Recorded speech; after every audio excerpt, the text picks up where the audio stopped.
The monster kept gnawing on the stones, then collected them and stacked them into a strangely shaped tower. No one knew why it was doing this. Fawn was really curious about its behavior. She noticed the monster was limping. It turned out there was a thorn stuck in its foot. After the monster left, Fawn quietly followed it, wanting to help pull out the thorn. While the monster was asleep in its cave, she flew over to its side, trying to pull out the thorn. The pain instantly woke up the monster, which glared angrily at Fawn.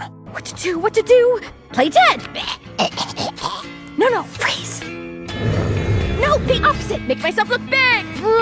With a loud roar, the monster blew Fawn out of the cave. Even though it was dangerous, Fawn refused to give up. She knew the monster liked collecting stones, so she tied a rock with vines to catch its attention. At first, the monster was wary, but when it cautiously approached the stone, Fawn triggered a mechanism that hung the stone in the tree. The monster jumped up and bit down on the stone. Fawn took the chance to fly over and finally removed the thorn, but the falling stone trapped her. No matter how hard she tried, she couldn't escape. Wait! I was only trying to help! Actually, the monster just wanted to take the rock. Then, the monster licked its paw and found the pain was gone. But instead of thanking Fawn, it coldly turned and walked away. Fawn was about to go home, but her curiosity got the better of her. She wanted to understand why the monster kept collecting stones, even though it was hurt. Then the monster chewed up some aloe vera, spit it onto the stones, before piling up more stones on top. Fawn carefully recorded its every move, but the monster clearly didn't want to be disturbed. To gain the monster's trust, Fawn made herself a garment using its fur. But even then, the monster still ignored her, and even destroyed her sleeping spot. The stones she had carefully collected were mercilessly knocked away by the monster. Just then, the fairy dust scattered from Fawn's body caught the monster's attention. For the first time, it approached her on its own. Seeing the floating fairy dust, it was delighted. Fawn tried using the fairy dust to help the monster pile the stones, and this time, the monster didn't turn her down. When the monster saw the new bed Fawn built, it even went around the side on his own accord. Clearly, it had accepted Fawn. The next morning, the monster woke Fawn up. She opened her eyes and saw that the monster had already finished building the tower. What was the tower for?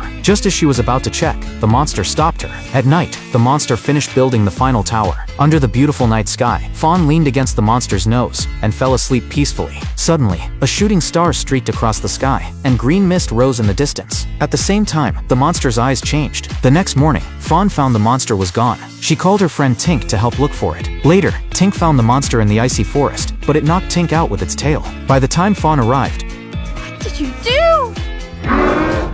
right then, a bolt of lightning struck the tower. The monster's head grew 2 horns, and it let out an angry roar, before suddenly disappearing. Seeing that Tink had been hurt because of her, Fawn started to believe the monster was evil. But when she saw the monster acting so tame, her feelings began to waver. Suddenly, a giant net fell from the sky, trapping the monster. It turned out, Fawn had told the forest guard team about the monster. The monster struggled desperately in the net. It looked at Fawn in pain before collapsing to the ground. Seeing the monster being taken away, Fawn started crying in guilt. At night, the sky suddenly lit up with lightning. The lightning struck all 4 towers of the season's forest. At this moment, Tink told Fawn the truth. The monster wasn't attacking her earlier. It was actually trying to save her. Then, they immediately set off to rescue the monster. With the help of their friends, they quickly freed the monster. Suddenly, a bolt of lightning struck the monster, and it began to glow blue, with massive wings growing from its back. It turned out the monster was not evil, but the guardian of the fairy forest, the Neverbeast. The Neverbeast wanted to fly to the tower to block the lightning for the fairies, but its eyes had been hurt by the fairies. This makes it very anxious. Fawn understood its intent. She flew in front of the Neverbeast, and used the scattered fairy dust to guide it toward the tower. With Fawn's help,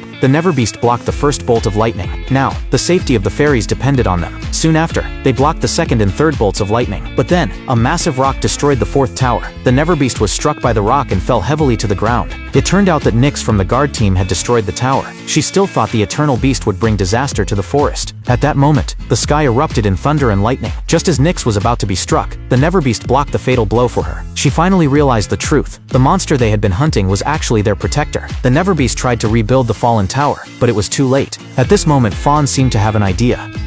Follow me.